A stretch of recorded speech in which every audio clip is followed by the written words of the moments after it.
এই ভাই কি কি আছে না?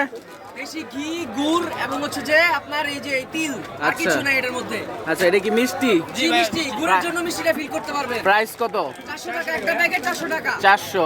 জি আপনারা তো বাংলাদেশি মনে হইতেছে না? আমরা বাংলাদেশি। তাহলে পাকিস্তানি দেখলাম উপরে লেখা। এই যে পাকিস্তানি এটা, এই যে পাকিস্তানি এটা, ওই যে পাকিস্তানি ওইটা, ওই সাইডে দুটো। আচ্ছা। এই যে এখানে যে আছে সিইও, উনিও এখানে আছে, আশেপাশে ঘুরতেছে, উনি দেখতেছে আপনাদের ইস্তেমাটা।